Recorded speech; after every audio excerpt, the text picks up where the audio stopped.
Assalamualaikum warahmatullahi wabarakatuh. Perkenalkan, nama saya Faisal Andika Putra dengan NIM 190611643386. Mata kuliah Sumber dan Media Offering B.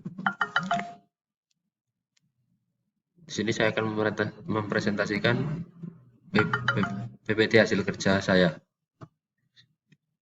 Aduh, salah ini.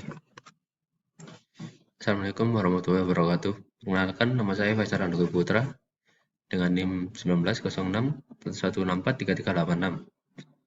Mata kuliah Sumber dan Media Offering B.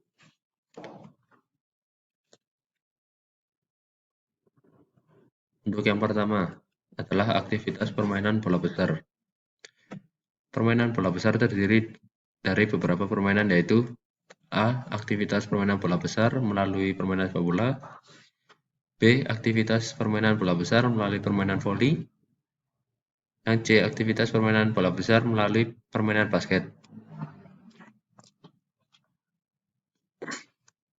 Untuk yang pertama, aktivitas permainan bola besar melalui permainan sepak bola. Sepak bola adalah cabang olahraga yang menggunakan bola yang umumnya terbuat dari bahan kulit dan dimainkan oleh dua tim yang masing-masing beranggotakan 11 orang, pemain inti, dan beberapa pemain cadangan. Sepak bola berasal dari dua kata, yaitu sepak dan bola. Sepak artinya menendang menggunakan kaki, sedangkan bola adalah permainan yang membentuk bulat berbahan karet, kulit, atau sejenisnya. Dalam permainan sepak bola, sebuah bola disepak atau ditendang oleh para pemain kian kemari. Berikut adalah teknik-teknik dalam permainan sepak bola, yaitu yang pertama adalah mengoper bola atau passing. Yang kedua ada mengontrol atau mengendalikan bola, atau bahasa lainnya itu controlling the ball. Yang ketiga mengirim bola atau dribble. Yang keempat menembak bola atau shooting.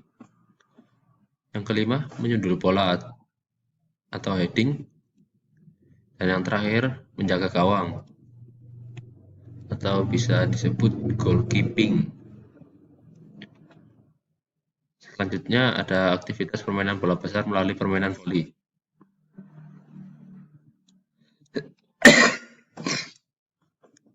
Permainan voli merupakan olahraga yang menggunakan bola berbahan karet dan kulit dan dimainkan secara berkelompok oleh dua tim. Tim terdiri dari 6 pemain yang area permainannya dipisah oleh net. Tujuan olahraga ini adalah memukul bola hingga melewati net sekaligus menjatuhkan ke lantai lapangan di area lawan. Cara memukul bolanya pun tidak boleh sembarangan karena ada teknik-teknik tertentu yang harus dikuasai oleh para pemain. Berikut adalah teknik-teknik dalam permainan bola voli. Yang pertama ada teknik servis, yang kedua teknik passing bawah, yang ketiga teknik passing atas, yang keempat teknik smash, yang terakhir teknik menghadang atau blok.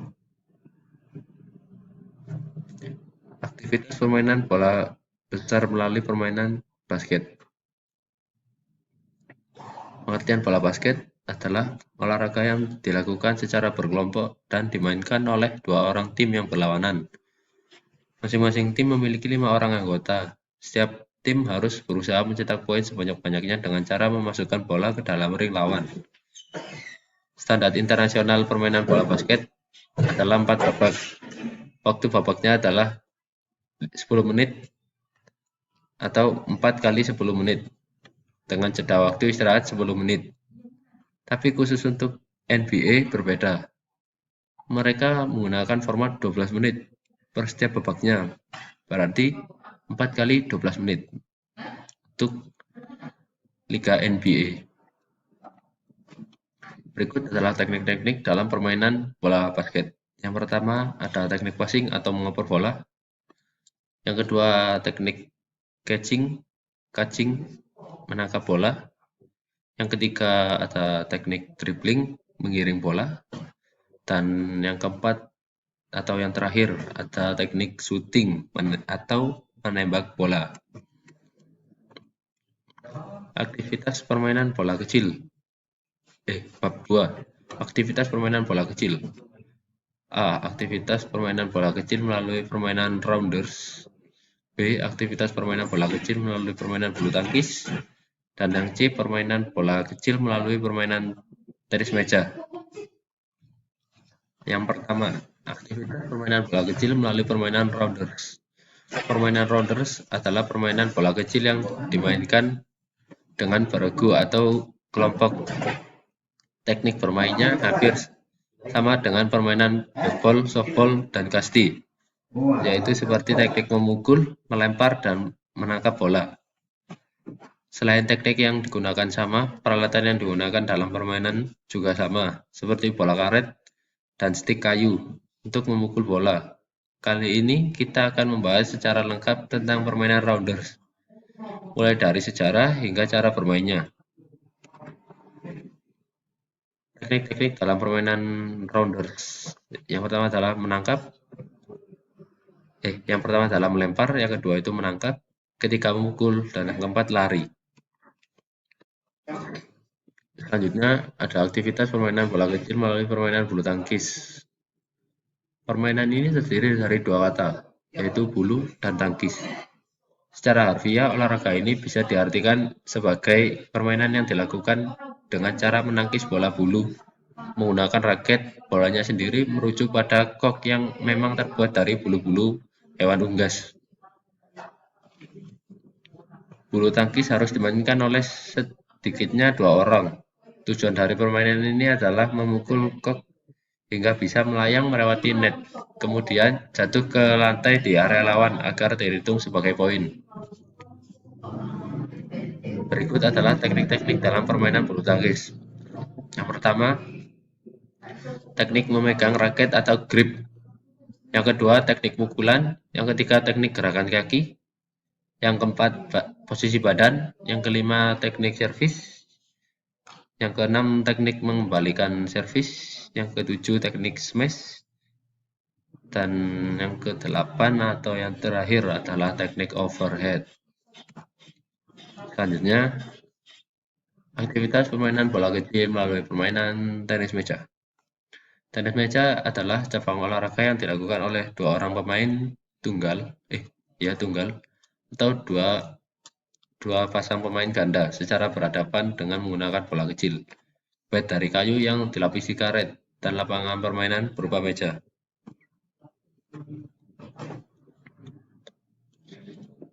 Induk organisasi olahraga tenis atau yang juga dikenal nama pingpong ini adalah ITTF atau lebih lengkapnya yaitu International Table Tennis Federation untuk tingkat dunia dan PTMSI atau bisa disebut Persatuan Tenis Meja Seluruh Indonesia untuk tingkat nasional.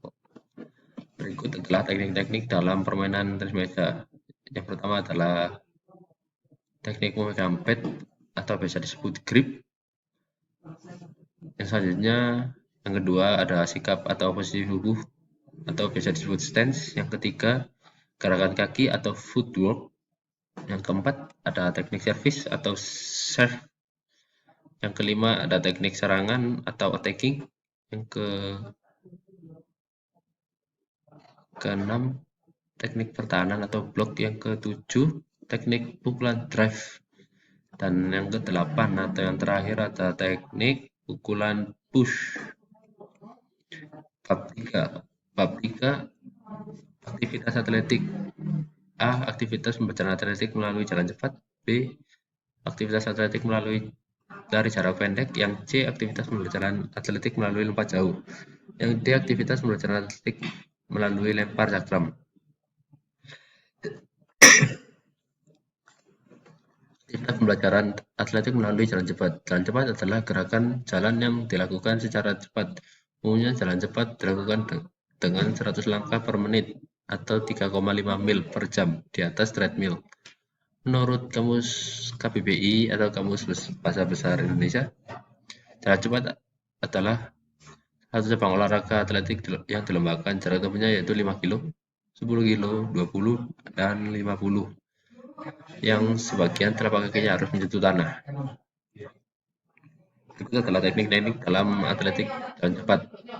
Teknik awalan atau start, posisi badan, teknik langkah kaki, dan teknik akhiran atau finish. Selanjutnya adalah aktivitas pembelajaran atletik melalui lari jarak pendek. Untuk mendapatkan kemenangan, seorang pelari jarak pendek membutuhkan reaksi yang cepat, kecepatan yang baik, lari yang efisien, dan ketepatan saat melakukan start, serta berusaha mempertahankan kecepatan dari awal hingga mencapai garis finish. Kata Widodo 2010. Ini dalam atletik dan cepat. Posisi kepala dan leher rileks dan pandangan fokus ke depan. Ketika berlari, tekuk sikut pada posisi 90 derajat saat lengan bergerak. Jaga agar posisi bahu tetap stabil dan rileks. Ketika berlari, angkat lutut sebagian depan serta luruskan kaki bagian belakang. Usahakan agar langkah kaki pendek namun tetap dalam kecepatan maksimum. Yang selanjutnya adalah aktivitas pembelajaran atletik melalui lompat jauh. Lompat jauh adalah cabang olahraga atletik di mana atletik mengkombinasikan kecepatan, kekuatan, dan kelincahan untuk melemparkan dirinya dari papan tolakan. Jadi sasaran atau tujuan lompat jauh adalah untuk mencapai jarak lompatan sejauh mungkin ke bagian letak pendaratan atau bak lompat. Berikut adalah teknik-teknik dalam lompat jauh. Yang pertama adalah teknik kawalan, yang kedua teknik tolak atau loncatan, yang ketiga teknik melayang, dan yang terakhir adalah teknik pendaratan. Selanjutnya ada aktivitas pembelajaran atletik melalui lempar cakram. Lempar cakram adalah salah satu cabang olahraga atletik yang menggunakan sebuah kayu yang berbentuk piring bersabuk besi atau bahan lain yang bundar pipih yang dilemparkan. Dalam melakukan lempar cakram adalah gaya samping dan gaya belakang. Lempar yaitu olahraga dengan cara melempar seperti lempar lembing, peluru, martil, dan cakram. Cakram merupakan benda yang berbentuk piring yang memiliki bingkai yang terbuat dari sabuk besi. Teknik-teknik dalam lempar cakram. Teknik memegang cakram, teknik awalan melempar cakram, teknik melempar cakram, dan yang terakhir sikap akhir. Baik, untuk bab selanjutnya adalah aktivitas bela diri. A. Aktivitas pembelajaran gerak spesifik pencaksilat. B. Aktivitas pembelajaran gerak spesifik taekwondo. Aktivitas pembelajaran gerak spesifik pencaksilat. Pencaksilat merupakan permainan dalam pertahanan diri dengan kepandaian menangkis, menyerang, dan membela diri. Pencaksilat juga diartikan menurut beberapa ahli sebagai berikut. Pencaksilat adalah gerak bela diri tingkat tinggi yang disertai dengan perasaan, sehingga merupakan penguasaan gerak efektif dan terkendali, serta sering dipergunakan dalam latihan sabung atau pertandingan. Yang kedua, pencaksilat adalah sebagai fitrah manusia untuk membela diri dan sebagai unsur yang menghubungkan gerak dan pikiran, olah gerak dan olah pikiran. Teknik-teknik dalam bela diri pencaksilat. Yang pertama ada teknik kuda-kuda, yang kedua ada teknik sikap pasang, yang ketiga ada teknik arah, yang keempat ada teknik pola langkah, yang kelima ada teknik tendangan, yang keenam ada teknik pukulan, yang ketujuh ada teknik tangkisan, dan yang terakhir ada teknik guntingan. Selanjutnya adalah aktivitas pembelajaran gerak spesifik taekwondo. Taekwondo merupakan salah satu jenis olahraga seni bela diri modern yang berasal dari Korea. Taekwondo berasal dari beberapa kata, yakni kata Tai, yaitu yang berarti kaki menghancurkan dengan tendangan. Kwon, yakni tangan yang berarti menghantam dan mempertahankan diri dengan tangan. Serta Do, yakni seni yang berarti cara mendisiplinkan diri. Berikut adalah teknik-teknik dalam bela diri taekwondo. Yang pertama ada kuda-kuda atau seogi, yang kedua ada pukulan atau ierugi, yang ketiga ada sabetan atau jigi, yang keempat ada tusukan atau cirugi, yang kelima ada tendangan atau cagi, yang terakhir ada tangkisan atau maki.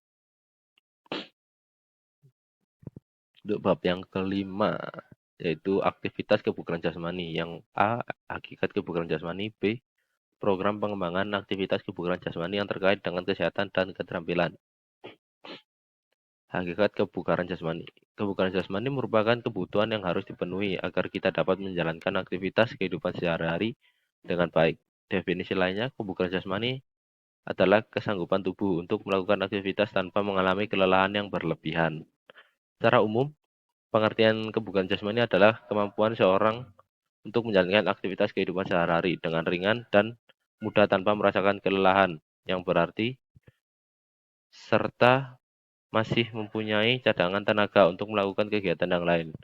Makin tinggi tingkat kebugaran jasmani seseorang, makin bagus pula kemampuan kerja fisiknya. Kebugaran jasmani adalah kunci kesehatan dan ketahanan tubuh yang sebenarnya. Berikut adalah manfaat kebugaran jasmani. Kebugaran jasmani mulai beberapa manfaat.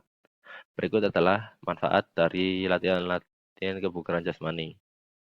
Yang pertama ada membentuk kekuatan dan daya tahan otot-otot tubuh. Yang kedua, meningkatkan fleksibilitas. Yang ketiga, merangsang pertumbuhan pada tubuh, terutama anak-anak. Yang keempat, ada mencegah obesitas atau kegemukan. Dan yang terakhir atau yang kelima, ada mengurangi stres dan menambah kebahagiaan. Untuk bab 6, kita akan bahas aktivitas air. A, sejarah renang kayak bebas. B, aktivitas pembelajaran gerak spesifik renang kayak bebas. Yang pertama ada aktivitas air atau renang. Sejarah renang kayak bebas. Kayak bebas dari bahasa Inggris front crawl adalah berenang dengan posisi dada menghadap ke permukaan air. Kedua belah lengan secara bergantian digerakkan jauh ke depan dengan gerakan mengayuh, sementara kedua belah kaki secara bergantian dicambuk naik turun ke atas dan ke bawah. Sewaktu berenang kayak bebas, posisi wajah menghadap ke permukaan air. Pernafasan dilakukan saat lengan digerakkan keluar air, saat tubuh menjadi miring dan kepala berpaling ke samping sewaktu mengambil nafas. Perenang bisa memilih untuk menoleh ke kiri atau ke kanan. Dibandingkan gaya berenang lainnya, gaya bebas merupakan gaya berenang yang paling membuat tubuh melaju lebih cepat di air. Aktivitas pembelajaran gerak spesifik renang gaya bebas. Yang pertama ada posisi badan gaya bebas. Yang kedua gerak kaki. Yang ketiga gerakan lengan. Selanjutnya bab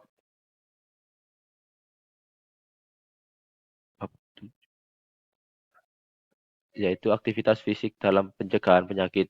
Hakikat aktivitas fisik. Yang B, hakikat aktivitas fisik dalam pencegahan penyakit. Hakikat aktivitas fisik. Aktivitas fisik ini dibedakan menjadi 3 bagian, yaitu aktivitas fisik kategori ringan, aktivitas fisik kategori sedang, aktivitas fisik kategori berat. Kamu bisa memulai aktivitas fisik ini sesuai dengan tingkatan usia kamu. Sebelum kamu melakukan aktivitas fisik ini, pastikan tubuh kamu dalam kondisi sehat, sehingga kamu bisa melakukan aktivitas fisik berat sekalipun. Jenis-jenis aktivitas fisik. Dalam aktivitas fisik ada 3 tingkatan fisik yang dapat dilakukan untuk mempertahankan kesehatan tubuh. Yang pertama, aktivitas ringan. Yang kedua, aktivitas sedang. Yang ketiga, aktivitas berat.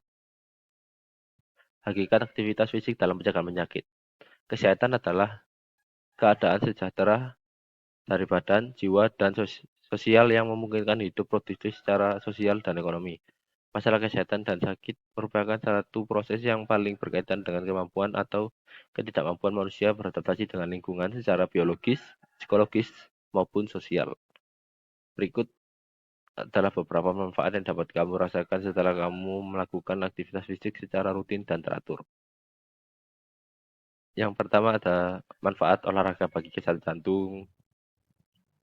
Yang kedua, manfaat olahraga bagi tulang dan sendi. Yang ketiga, manfaat olahraga untuk mencegah penyakit diabetes. Yang keempat, manfaat olahraga bagi kesehatan mental dan kesejahteraan.